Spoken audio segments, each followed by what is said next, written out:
আজকে আমরা যাচ্ছি দোল পূর্ণিমা উৎসব পালন করার জন্য সীতাকুণ্ডে। সেখানে গিয়ে আমরা কি করব তা তুলে ধরবো আজকের ভিডিওতে। প্রথমে আমরা ফেনী মহিপাল থেকে বাসে করে সীতাকুণ্ডের দিকে রওনা হলাম। সীতাকুণ্ড পৌঁছানোর পর আমরা কিছুক্ষণ অনুকূল ঠাকুরের মন্দিরে এসে বসলাম। এখানে কিছুক্ষণ বিশ্রাম নেওয়ার পরে আমরা স্নান করে উপরের দিকে ওঠা শুরু করলাম। আমার সাথে আছে আমার এলাকার 3 ভাই, যাদের সাথে আমি এখানে এসেছিলাম। আজকে তারা আমার সঙ্গী। এখন আমরা শম্ভুনাথ মন্দিরে এসে উপস্থিত হলাম।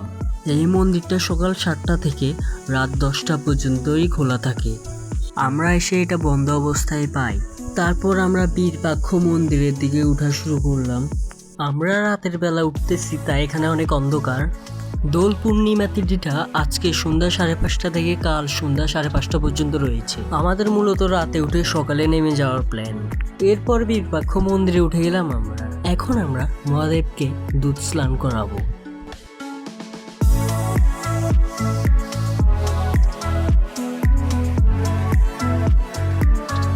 এখন আমরা সবাই আবার চন্দ্রনাথ ধামের দিকে যাইতেছি। এই ব্লগে আমার ভিডিও কোয়ালিটি খারাপ হয়েছে, কারণ রাতের বেলা কিছু দেখা যায় না, তাই তবুও তোমাদের দেখানোর চেষ্টা করব সম্পূর্ণটা। এরপর আমরা উঠে গেলাম চন্দ্রনাথের চূড়ায়। যেতে যেতে তোমাদের একটা কথা বলে দিচ্ছি যে যদি আমার ব্লগগুলো তোমাদের ভালো লাগে তাহলে চ্যানেলটা সাবস্ক্রাইব করে দিও।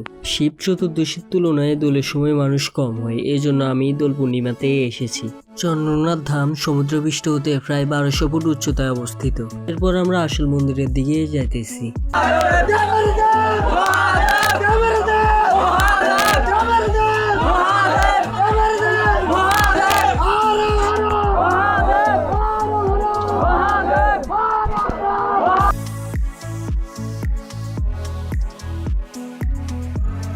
চন্দ্রনাথ মন্দিরের ভিতরে ভিডিও করা এলাও না, এজন্য আমরা মন্দিরের ভিতরেরটা দেখাতে পারিনি।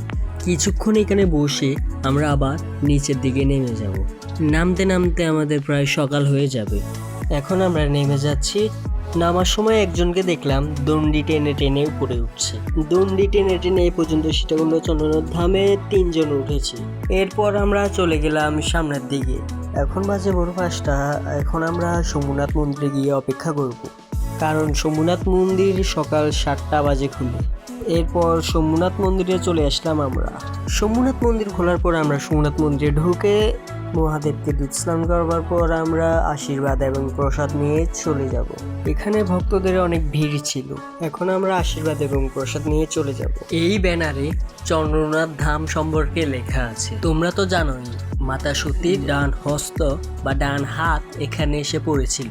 তো এই ছিল আজকের ব্লগ। তোমাদের কেমন লাগলো তা কমেন্ট বক্সে জানিয়ে দিও এবং লাইক, কমেন্ট এন্ড সাবস্ক্রাইব করে দিও।